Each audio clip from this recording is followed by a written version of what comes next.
दो बातें आज पकड़ लो। मेरे पास जो कुछ भी है, शरीर, इंद्रिया, मन, प्राण, बुद्धि, चित्त, धन, संपत्ति, मकान, स्त्री, पुत्र, परिवार, ये सब भगवान का दिया हुआ है। मानते हो? अंदर से देखो, भगवान का ही दिया हुआ है। ये भगवान की दी हुई वस्तु मैं भगवान को समर्पित करता हूं। तो दीयम वस्तु गोविंदम तुभ्यमेव समर्पये। हे भगवान, आपके द्वारा दी हुई सब कुछ, नाथ सकल संपदा तुम्हारी, नाथ सकल संपदा तुम्हारी, और मैं सेवक समेत सुत नारी।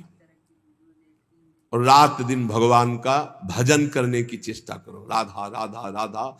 बहुत कठिन है संसार से मुक्त होना। दो पद्धति में, एक तो स्वीकार करना पड़ेगा, या ज्ञान योग और या भक्ति योग। तो भक्ति योग बहुत सरल योग है। इसमें सब साधन भगवान को और सब करण भगवान के है, बस इतना समझना है। सब करण भगवान के हैं, चाहे इंद्रियां हो, चाहे अंतःकरण हो, चाहे पदार्थ हो, बाहर भीतर जो कुछ श्री भगवान की रचना। और मैं भी भगवान का हूं, भगवान का अंश हूं। तो मैं सहित सब कुछ भगवान को समर्पित और भगवान का नाम जब, इस जन्म में पक्का भगवत प्राप्ति हो जाएगी। ज्यादा समझने की जरूरत नहीं। ज्ञान में तो बहुत बहुत समझने की जरूरत है। अगर उसमें चूक हुई तो दूसरा बचाने वाला नहीं, इसमें बचाने वाला है। करो सदा तिनके रखवारी, जिम बालक राखे महतारी। युक्ता कर्म फलम त्यक्त्वा शांति मापनोति नैष्टिकीम, अयुक्ता काम कारेण फले सक्तो निबध्यते।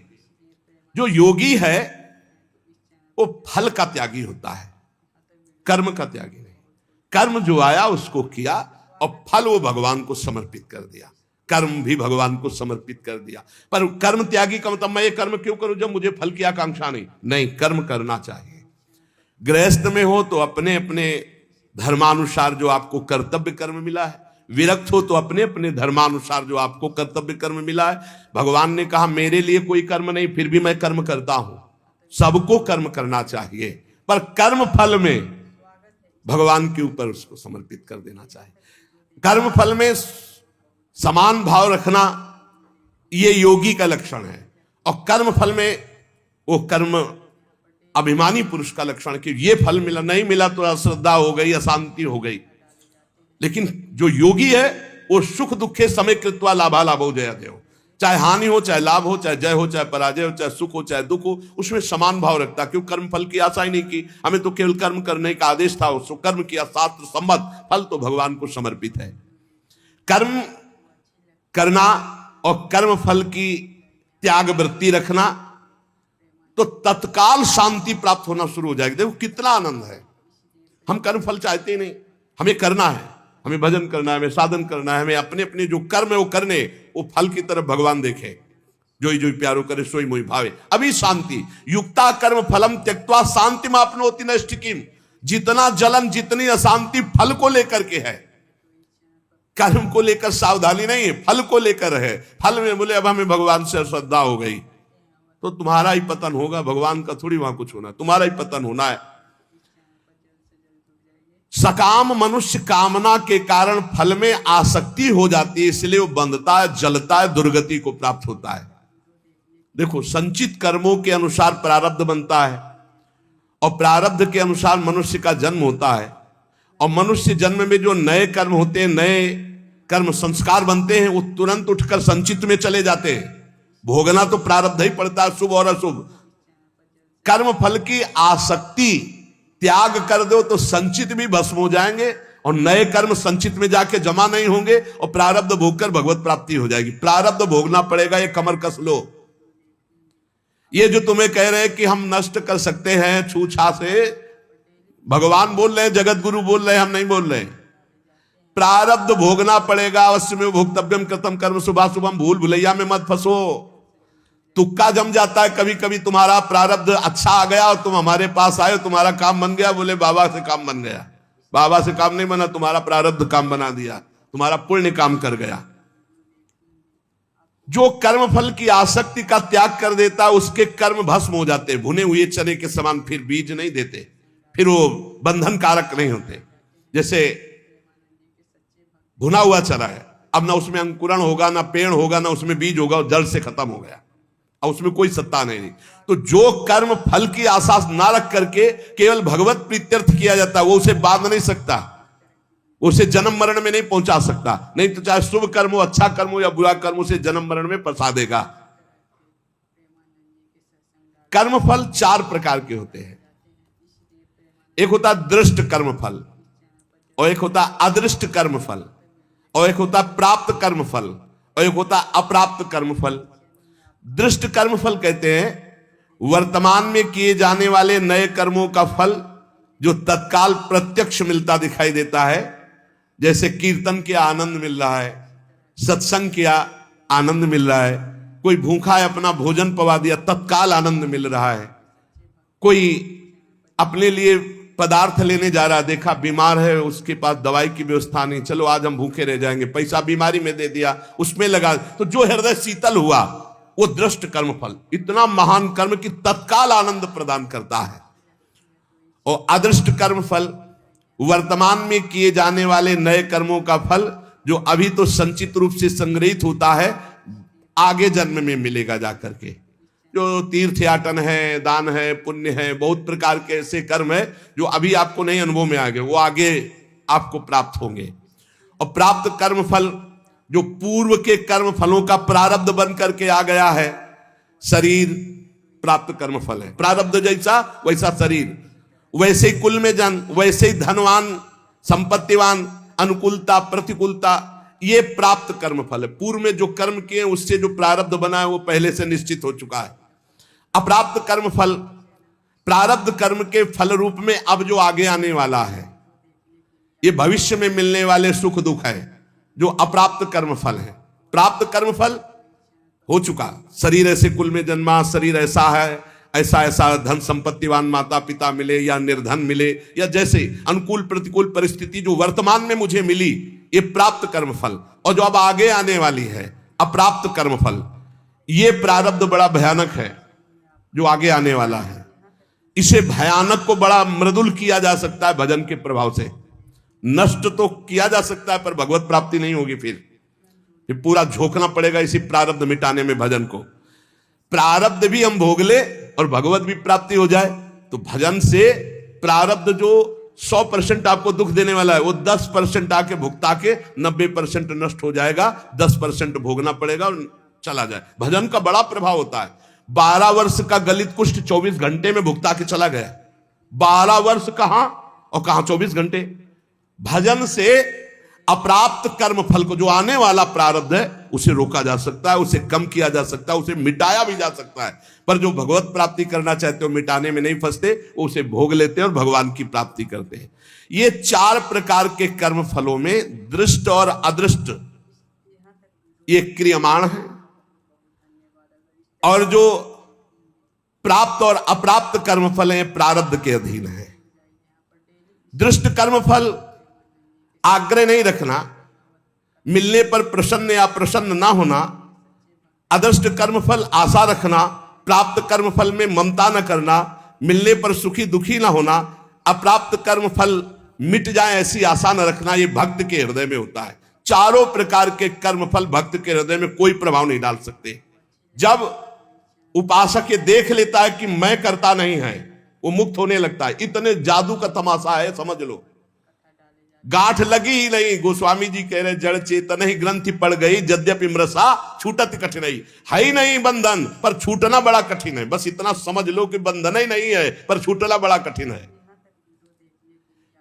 कर्तापन तुमने स्वीकार किया तो तुम्हारी दुर्गति पक्की है। चाहे शुभ कर्म करो चाहे अशुभ कर्म, शुभ से स्वर्ग आदि लोक, अशुभ से नरक आदि, और दोनों से मृत्यु लोक, ये आवागमन बंद नहीं होने वाला। क्या करें, तो बड़ी कठिन समस्या है। यही कठिन समस्या है। ज्ञानेन्द्रीय, कर्मेंद्रीय, अंतःकरण, प्राण, उपप्राण, ये सब प्रकृति के हैं ढांचा सहित। शब्द, स्पर्श, रूप, रस, गंध, ये प्रकृति के हैं। वो 5 ज्ञानेन्द्रियां उनको प्रकृति में भोग रही। इंद्रियां इंद्रियों में विषयों में बरत रही हैं। आप इनको देख रहे हैं, दृष्टा हैं, पर आप तन्मयता कर लेते, मैंने देखा, तो फिर उसका दंड भी तो भोग मिलेगा। क्या देखा और कैसे देखा। हमारे द्वारा जो भी क्रियाएं हो रही हैं, हम उनके दो विभाग देखते हैं, एक अच्छी क्रियाएं और एक बुरी क्रियाएं। बिल्कुल सरल भाषा में आपको बता रहे हैं। जो अच्छी क्रियाएं हैं वो शास्त्र सम्मत है, जो बुरी क्रियाएं हैं वो शास्त्र विरुद्ध है। बुरी क्रियाओं को अशुभ कर्म कहते हैं, अच्छी क्रियाओं को शुभ कर्म कहते हैं। शुभ और अशुभ कर्म ये गुणों से प्रेरित होते हैं। सतोगुण तो शास्त्र सम्मत, रजो और तम मिश्रित या तमोगुण या घोर रजोगुण ये शास्त्र विरुद्ध आचरण कराएंगे। अब अपने को भगवान की शरण में हो जाना, गुणों की शरण में नहीं। भक्ति का मार्ग, पूरा शरीर इंद्री प्राण उप प्राण सब हे नाथ मैं आपकी शरण में। ये तो समझ में आ रहा है ना। ज्ञान वाला समझ में ना आ रहा हो तो ये तो समझ में आ रहा है कि पूरा ढांचे सहित जो इसमें स्थूल हो, सूक्ष्म हो, कारण हो, प्राण हो, उप प्राण हो, इंद्रियां हो, कर्म, जो भी महाराज पूरा सिस्टम आपकी शरण में। समझ में आ गया? ठीक। अब हमको देखना है कि हमारे द्वारा जो अच्छा काम हो रहा है वो भगवान की प्रेरणा से हो रहा है। जीवन मुक्त होना है तो बात इस बिल्कुल सरलता से समझा रहे हैं। और जो बुरा काम हो रहा है वो हमारी वासना से हो रहा है, उसका हम प्रायश्चित करेंगे, भगवान से क्षमा मांगेंगे। बुरा काम हो रहा है तो हमारी वासना से हो रहा है। इसमें क्या होगा कि अगर ये भेद नहीं तुम रखोगे और कह दोगे जब पूरा समर्पण कर दिया तो फिर आपसे बुरे कर्म उत्साह पूर्वक होने लगेंगे, क्योंकि अंदर का सिस्टम अभी समर्पित नहीं हुआ। बाहर से तो हमने कह दिया। अब अंदर का सिस्टम जब तक समर्पित नहीं होगा तब तक वो फिसल कर बुरे आचरणों में जाएगा। तो हमको क्या करना है? गुण तुम्हार समुझे निज दोषा और जय सब भांति तुम्हार भरोसा। भरोसा दृढ़ आपका। जब हमसे अच्छे कार्य होंगे तो भगवत प्रेरित हुए, और जब बुरे कार्य हो गए तो हम त्राहिमाम शरणागत रक्षक प्रभु हमसे गलती हो गई, हमको ऐसी सद्बुद्धि दो कि आगे हमसे ना हो, और सारे कर्म भगवान को समर्पित कर दो। तो जो एक दिव्य ज्ञानी की स्थिति होती है, अहंकार रहित महापुरुष की, वही भक्त की स्थिति होती है। वो भी देह शुद्ध विस्मृत भगवदानंद में डूबता है और वो देह शुद्ध विस्मृत ब्रह्मानंद में डूबता है। पर दोनों को किंचित मात्र करता भाव जब तक रहेगा तब तक वो आवागमन से मुक्त नहीं हो सकता। एक मनुष्य रेलगाड़ी में बैठा है, ट्रेन चल रही और डिब्बे में दौड़ रहा है। अब वो अपने को कर्ता मान रहा है कि मैं दौड़ करके अगले स्टेशन में पहुंच जाऊंगा, तो मूर्खता ही है ना, क्योंकि ट्रेन चल रही। ऐसे ही गुणों का चक्र चल रहा है, सतोगुण रजोगुण तमोगुण। गुण प्रवाह जीव से जबरदस्ती कार्य करवा रहा है। तमोगुण आया तो निद्रा आलस्य प्रमादोत्थम, जो नहीं करना चाहिए वो सब कर्म करने में जुट जाएगा। प्रमादोत्थम, प्रमाद का मतलब होता है करने योग्य कर्म को ना करना, और ना करने योग्य कर्म को करना, इसे प्रमाद स्थिति कहते हैं। अब वो समझ रहा मैं कर रहा हूं। रजोगुण आया काम आदि दोष भारी, वो समझ रहा मेरे में आ गए, मैं कर रहा हूं। सतोगुण आया तो समझ रहा है मैं कर रहा हूं, दया आदि। इन गुणों के प्रवाह से बचने के लिए हरिवंश महाप्रभु कह रहे हैं, यही डर ही डरप हरिवंश हित जिनो भ्रमय गुण सलिल पर जी नामन मंगल लोक त्यू सुहरिपद भज न विलंब। निरंतर नाम जप करो, अपने आप को भगवान को समर्पित कर दो, सब कर्म भगवान को समर्पित करो। अच्छे कर्म जब हो तो भगवान को देखो कि भगवत इच्छा से हुआ, और जब गलती हो जाए तो अपनी मान करके प्रभु से प्रार्थना, बहुत जल्दी आवागमन से मुक्त हो जाओगे। ये जो आवागमन का कनेक्शन ना होते हुए भी कनेक्शन है अहंकार का, देहाभिमान का, ये नष्ट हो जाएगा। इस बात को अच्छे से समझ लो। ज्ञान में पहुंचना बहुत कठिन जो स्थिति बताई गई, भक्ति में बहुत सरल है, क्योंकि भगवान को समर्पित करना है, इसमें अपने अहम सहित समर्पित कर देना है। सांख्य योगी शरीर इंद्रिय अंतःकरण आदि के साथ अपना कभी संबंध नहीं मानता, और भक्त अपने शरीर इंद्रिय अंतःकरण आदि को भगवान को समर्पित कर देता है। ये बढ़िया, बहुत मीठा सरल मार्ग भक्ति का, और बात वही बननी है। साधक कभी किंचन मात्र, चाहे भक्ति मार्ग का हो चाहे ज्ञान मार्ग का हो, अपने को कर्ता ना माने, नहीं तो भोगना पड़ेगा। मैंने ये किया, तो ऐसा थोड़ी कि आपने किया कि मैंने नहीं किया। अंदर से सिस्टम। चित्रगुप्त जी क्या देख रहे? अंदर जहां तुम्हारी सोच है ये भोगा जाए तो बहुत आनंद मिलेगा, तो लिख गया कर्ता ने भोगने की इच्छा की, और ये अब क्रिया बाद में होगी, पहले लिख गया, पूरा चित्रण हो गया। क्रिया तो बाद में होगी, पहले अंदर सोच होती है, उसी सोच को लिखते हैं चित्रगुप्त जी। उसी सोच में भगवान का भजन चल रहा है तो भक्त उसी समय जलन पैदा, अरे कैसी बात आ गई, वहां लिख गया। ये रुचि पूर्वक नहीं, उसकी रुचि नहीं थी, अरुचि पूर्वक ये, तो उसमें समाधान मिल जाएगा। अंदर की बात लिखी जाती है। साधक कभी किंचन मात्र भी अपने में कर्तापन की मान्यता न करे। जितना अंश रखेगा कर्ता भाव का उतना बंधा रहेगा। अपने में कर्ता भाव ना रहे, चाहे वो ज्ञान मार्ग का साधक हो चाहे भक्ति मार्ग। भक्ति मार्ग का साधक कैसे बोलता है, श्री जी की इच्छा से आज परिक्रमा हो गई, श्री जी की इच्छा से आज ऐसा, आज श्री जी की इच्छा थी कि दर्शन करने जाए तो बिहारी जी के दर्शन कर आए। श्री जी की इच्छा, अपनी इच्छा को, अपने कर्ता भाव को प्रभु के चरणों में मिला देता है। भगवान की इच्छा, प्रभु की इच्छा, एक मार्ग तो पकड़ लो, हर कर्म समर्पित, कहीं भी कर्ता भाव नहीं, कहीं भी अभिमान की बात नहीं। मैंने देखा, मैंने किया नहीं, प्रभु की इच्छा से देखा, प्रभु की इच्छा से हो गया। अपने कहीं करता नहीं, अपना तो प्रभु के चरणों में समर्पण। अब देखो, ब्रह्मण्याधाय कर्माणि संगम त्यक्त्वा करोति यः लिप्यते न सा पापेन पद्मपत्र मिवाम्भसा। जैसे जल में कमल का फूल रहता है, एक बूंद पानी नहीं, ऐसे वो भक्त, ऐसे वो ज्ञानी संसार में रहता है, एक भी कर्म का फल नहीं। कर्माणि श्रुति बोधितानि नितराम कुर्वन्तु कुर्वन्तु मा। वो चाहे वेद के अनुसार कार्य करे या ना करे, कोई उसके ऊपर लागू नहीं नियम। वो विषयान ग्रहणंतु मुंचन्तु, विषय भोगे या विषय त्याग दे कोई, क्योंकि वो ऐसी अवस्था को प्राप्त हो चुका है। ब्रह्मण्याधाय कर्माणि संगम त्यक्त्वा करोति। जो भक्त संपूर्ण कर्मों को, पीछे ज्ञान का तो आगे उसी को बता रहे, जो भक्त संपूर्ण कर्मों को भगवान में अर्पित कर देता है, उसकी आसक्ति नष्ट हो जाती है। वो कर्म करता हुआ भी जल से कमल के पत्ते की तरह पाप से लिप्त कभी नहीं होता। पूरे संसार का हतन हो जाए तो भी उसे पाप नहीं लगेगा। ऐसा महान ये योग है। शरीर, इंद्रिया, मन, बुद्धि, प्राण ये तुम्हारे नहीं हैं। अब भक्ति में देखिए इसे, ये भगवान के रचे हुए हैं, वो भगवान के हैं। मान लो जैसे ज्ञान में अभी वर्णन कर रहे थे, ये प्रकृति के हैं, प्रकृति में बरत रहे। अब यहां भक्ति में है ये श्लोक का अर्थ, शरीर, इंद्रियां, मन, बुद्धि, प्राण ये तुम्हारे रचे हुए हैं क्या? भगवान के रचे हुए। तो हुए किसके? भगवान के हुए ना, ये भगवान के हैं। तुम्हारे प्राण भगवान के, तुम्हारी मन, बुद्धि, चित्त, अहंकार ये भगवान की, तुम्हारी ज्ञानेंद्रियां भगवान की, तुम्हारी कर्मेंद्रियां भगवान, तुम्हारा सब कुछ श्री भगवान का है, तुम्हारा थोड़ी रचा हुआ है। माना, ये अपने नहीं है, ये श्री भगवान की रचना है, श्री भगवान के हैं। कौन कौन? शरीर, इंद्रिया, मन, बुद्धि, प्राण ये भगवान के रचे हुए हैं। तुम्हारी रुचि से होता तो तुम तो और सुंदर रचना चाहते, और बलवान चाहते। बोले ये शरीर, ये इंद्रियां, ये मन, ये बुद्धि, ये प्राण ये किसके हैं? बोले भगवान की रचना है। तो हुए किसके? श्री भगवान के। तो तुमने अपना क्यों मान लिया? यही बंधन है, यही बंधन है, अपना इनको मान लेना। इसी भक्त का क्या स्वरूप होता है? वो इन्हें भगवान का मानता है। ज्ञानी का क्या स्वरूप होता है? वो इन्हें प्रकृति का मानता है, क्योंकि प्रकृति के ही अंश ये है। और प्रकृति, कृति, ये जो प्रकृति की रचना करने वाला रचयिता है वो परमात्मा है, मूल में परमात्मा ही आता है। अतः इनके द्वारा होने वाली क्रियाओं को भक्ति योगी अपने कैसे मान सकता है? जब शरीर, मन, प्राण सब भगवान का, तो इनकी क्रियाएं भी भगवान की, इसलिए वो जीवन मुक्त हो जाता है। जीवन मुक्त कैसे होगा? शरीर, मन, प्राण, इंद्रियां ये सब भगवान की, तो इनके द्वारा होने वाली क्रियाएं सब भगवान की, आप जीवन मुक्त हो गए।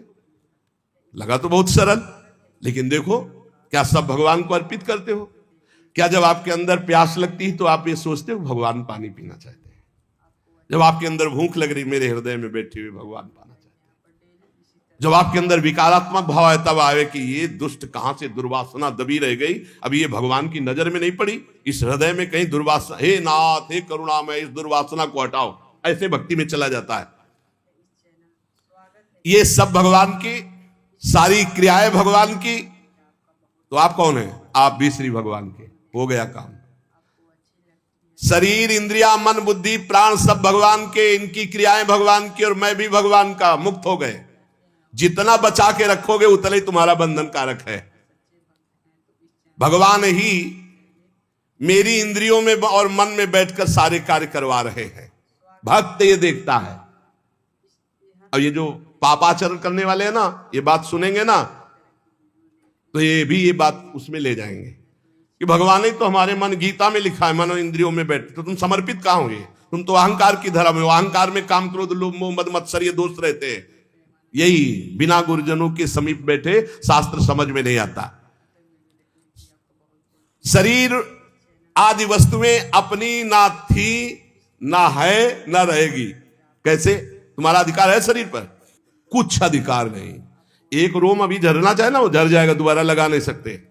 बेमतलब में अहंकार किए हो, मैं ऐसा कर सकता हूं, मैं ऐसा। शरीर आदि वस्तु, शुद्ध ज्ञान शुद्ध भक्ति दोनों श्लोकों में भगवान ने जीवन मुक्त होने के लिए बता दिया। शरीर आदि वस्तुएं अपनी नहीं, प्रत्युत मिली हुई है भगवान से अपने को। किस लिए? सत्कार्य करने के लिए। इस चैनल स्वागत है इस चैनल में आपका। इस यहाँ तक वीडियो देखने के लिए आपका बहुत बहुत धन्यवाद। अगर इस तरह की वीडियो देखने में आपको अच्छी लगती है तो इस चैनल पर तुरंत जुड़ जाइए। यहाँ पर डेली इसी तरह के प्रेमानंद जी के सत्संग डाले जाते हैं और कथा डाले जाते हैं। इसलिए प्रेमानंद जी के सच्चे भक्त हैं तो इस चैनल पर जल्द से जल्द जुड़ जाइए। यहाँ तक वीडियो देखने के लिए आपका बहुत बहुत धन्यवाद।